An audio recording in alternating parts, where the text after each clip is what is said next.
first I want to tell you about the debacle that was my airport experience. Before we move on. Hello, Ale.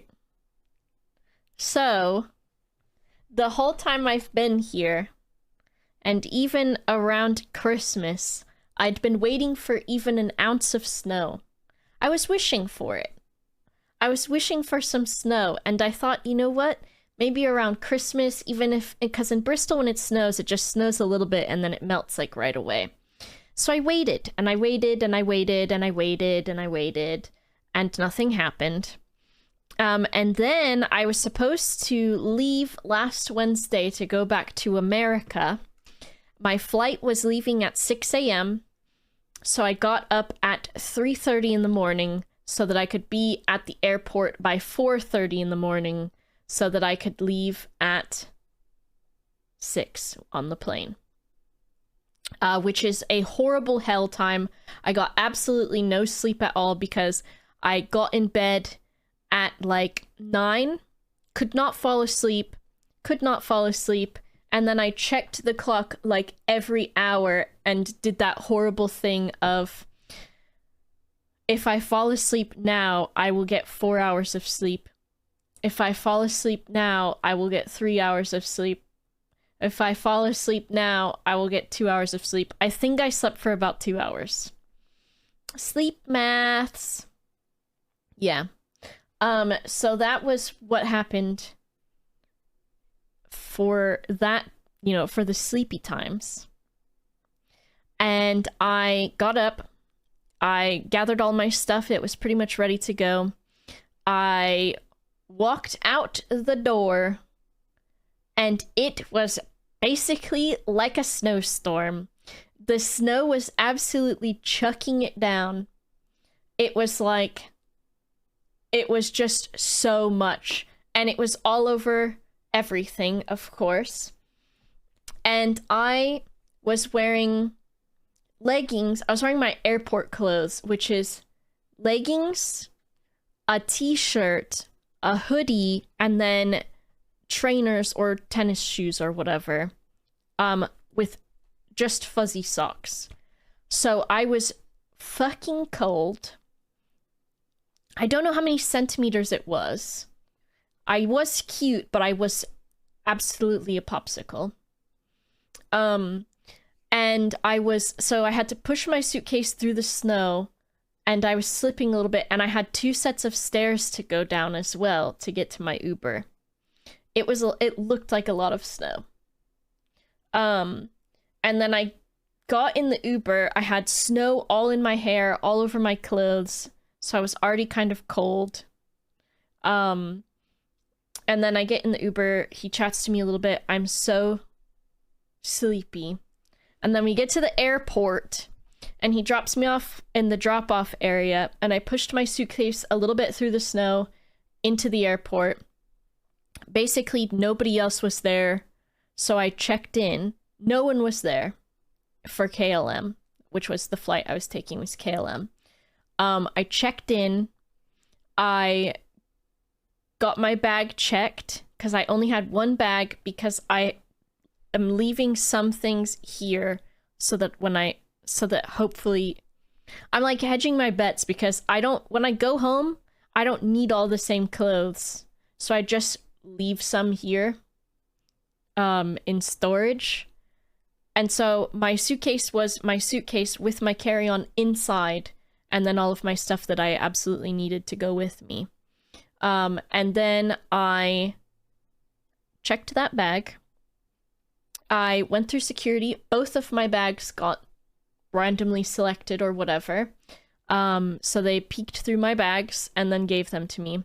And then I walked to the boots or whatever is inside. And because all I had was my backpack. And so they checked my backpack. And then I also put my, Switch and iPad, and they checked all of those things. So I went to the boots or whatever is inside, and I got a bottle of water. and our gate was already announced which gate it was going to be. So I walked to that gate, and there were like barely any lights on. People were already drinking at the bars inside of the airport. And then I got to the gate, and the door was locked because at Bristol Airport it's super fucking small. Lewis said it was not meant to be an airport. And so the doors were locked to go downstairs to the gate, and the elevator to go down, and then if you went down, the gate was also locked. I don't know what it was meant to be. I'd have to look at his messages, what he said to me about it. And so then I was like, okay, the doors are locked, our gate's announced, and it was like 5 a.m. The flight's supposed to leave at 6, which means I'm supposed to be boarding the plane around 5:30, and it's 5, and there's no information at all. The snow is chucking it down outside. I walked through the hallway to go to the bathroom, and the lights turned on as I walked through it because no one was there. And then I waited by the elevator to go down to the gate where there were 3 other people. And that was it. 2 of them were Dutch, and then one of them was American, I think. And so I was like, do you guys know what's going on? And they're like, no, we don't. And I kept checking the KLM app, and it was like, everything's on time, everything's on time, everything's on time. I tried to call them. Their customer service was not open yet. And so I waited, and then I waited until about 5:40 when we were supposed to start boarding at 5:30. Nothing was happening at all. There was no information. And then it said our flight went yellow, and it said delayed 7 a.m. So it was delayed by an hour. And I was like, my layover between Amsterdam and my flight to Atlanta was only around an hour, so I was already going to miss that one. So I was like, okay, well, I don't know about this one, Chief. So I kept trying to call KLM.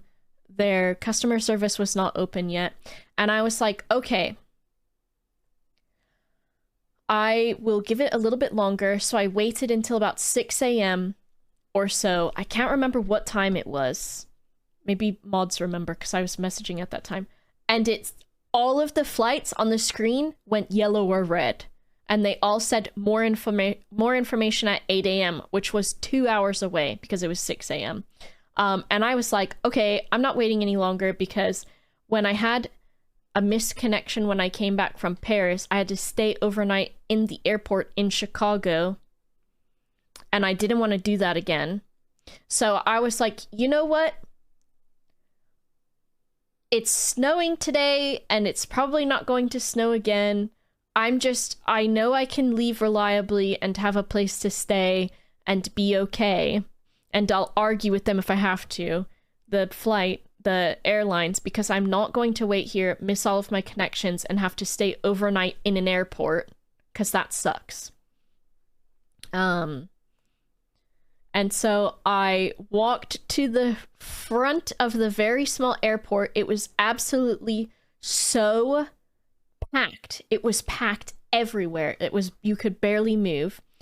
So I go downstairs, and I go to talk to the security desk, and there's other people asking, can we leave? And they're saying no one is allowed to leave. And I'm like, bro, there's no way that I'm staying at this airport with no sleep when I'm already sure I'm going to leave. They're like, no one's allowed to leave. And we're like, why not? And they said, you're not allowed to leave until your flight is officially canceled. And I was like, and they're like, if you absolutely have to leave, go to security and ask them to escort you out of the building. And so I was like, all right, guess that's what I'm doing.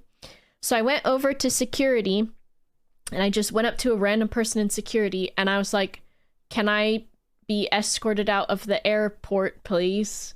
And they were like, oh, you need to go back to gate 2 and ask them. So I went back to exactly where I came from, and I said, security's not letting us out. So who do I have to, like, what do I need to do? And they're like, what's your flight? Are you on EasyJet? So all of the people that were absolutely fucked were EasyJet customers. Because EasyJet was either canceled, or if you were on EasyJet, you weren't allowed to leave the airport for some reason until they canceled it. Because EasyJet is shit anyways.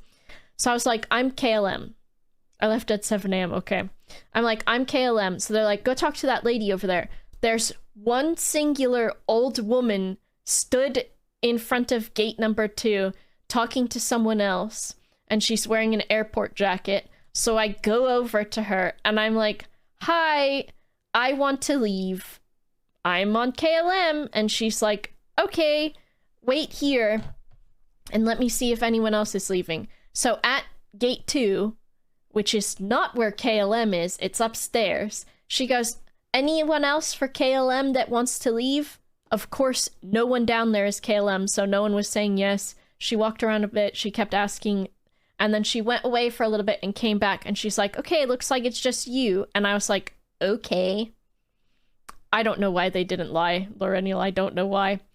And so me and this old lady walk out of the airport by way of the gate for the plane at gate 2.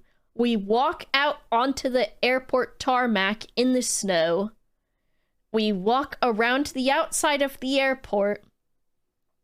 And then we walk into the place where they check your passport, customs or whatever. And he looks at my passport. He goes, okay. Like, I don't know what he's meant to do. He just looks at it. And then I walk out with the old lady, and she goes, wait, do you have any bags checked? And I was like, yes, one bag. And she goes, oh. And I'm like, so I was like, if I have to come back later and get it, I will. I can do that. If it's a few hours from now, I'll just come back and get it. Because basically I was like, bro, it's fucking snowing to hell and I want to go to sleep. I want to go to sleep. So she's like, it's okay. So she calls the baggage people. They don't answer. She calls them again. They don't answer. She calls this other area of the airport. They answer. She's like, can you put me through to baggage? I would love to teleport. I would love to. So then she finally gets a hold of baggage and she's like, hi, I have this customer here. She gives them my name. She gives them my bag number and a description of my bag, which my bag is very individual on purpose. It is a hard shell, like dark reddish pink, and it has stickers all over it.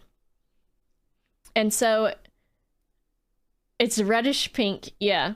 And so she's like, she describes it to them and they say something like,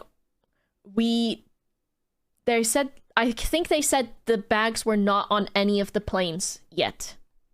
So the bags were just waiting. I think they were waiting in the snow because when I got my bag back, the inside of it was wet.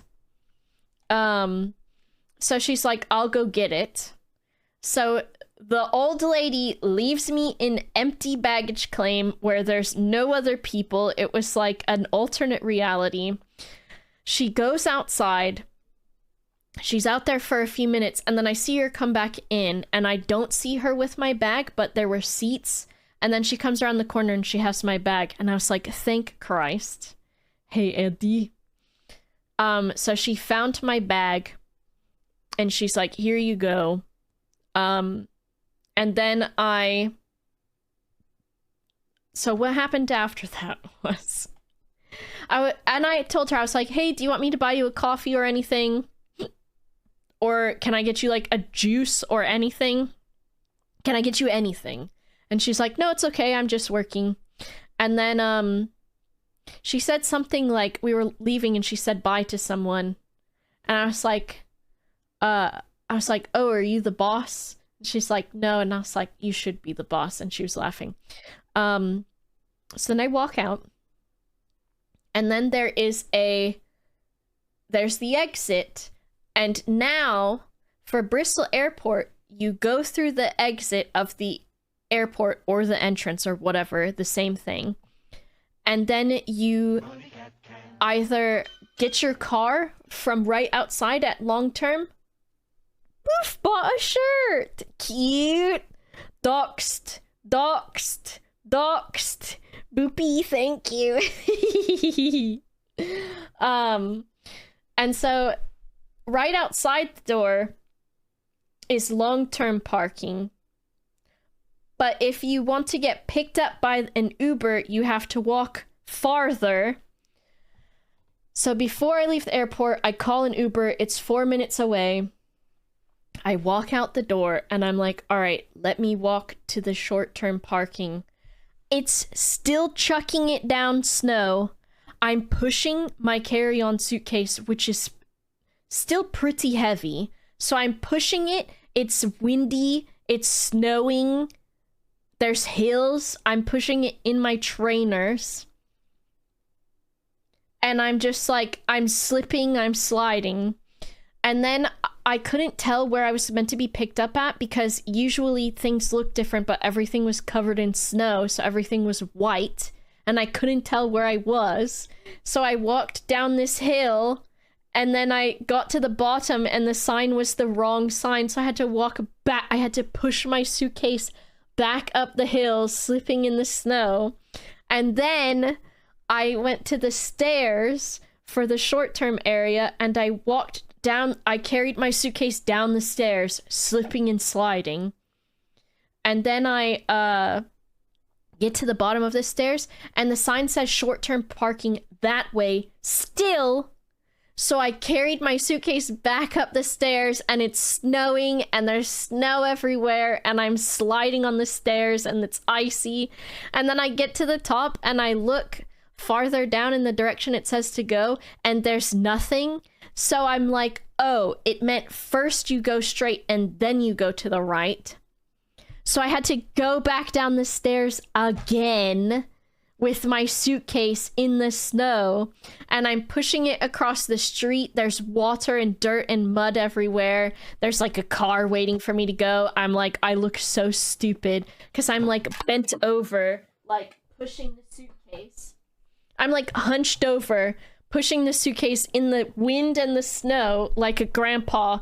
Back in my day, I had to push my suitcase across the zebra crossing while the people laughed at me, and it was windy and there was snow.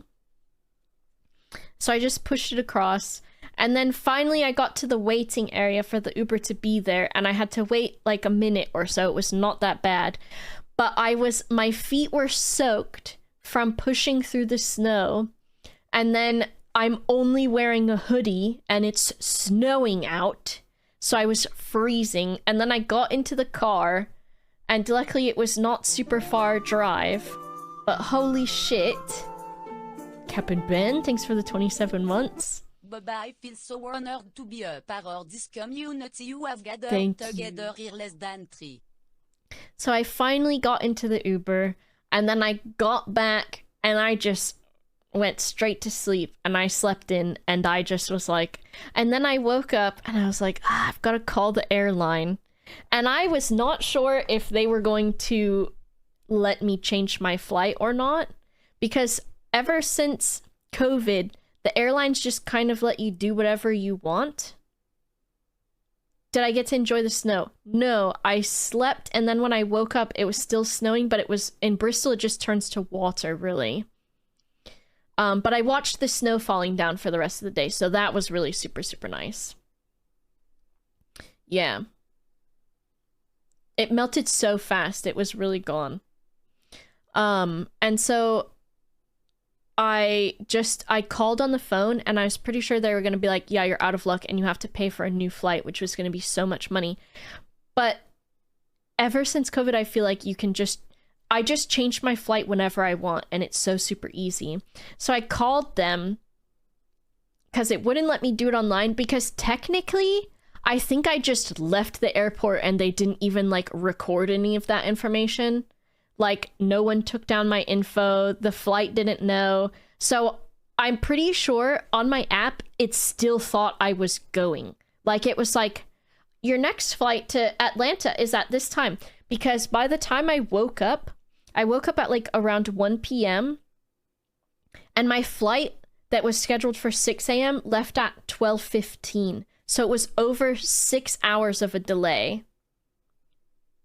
It was massively delayed, Rev. Over 6 hours. So I would have been screwed. I would have been so screwed for my connecting flights. So I woke up, I called them. I was like, hey, like, I went to the airport, but it was broken because it was snowing and they didn't know what to do. Can I have a new flight? And they were like, okay. They're like, okay, you can have a new flight.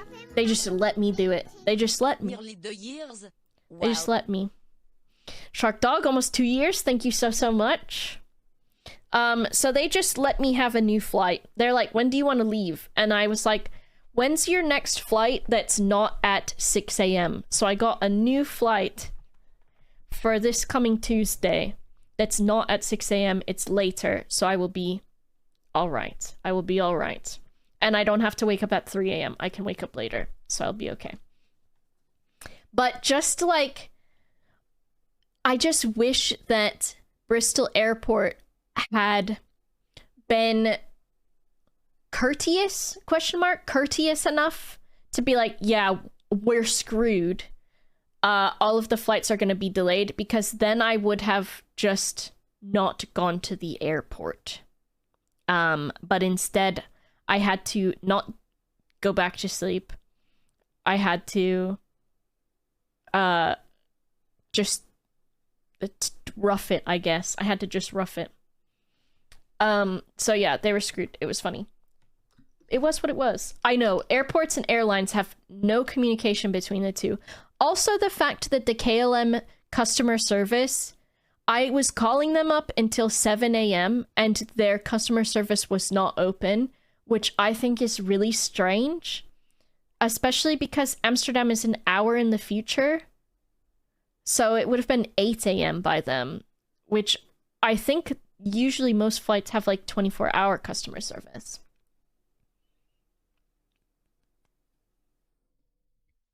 But the snow was nice. It was very beautiful. Ryanair is not open till 10 a.m. What the heck?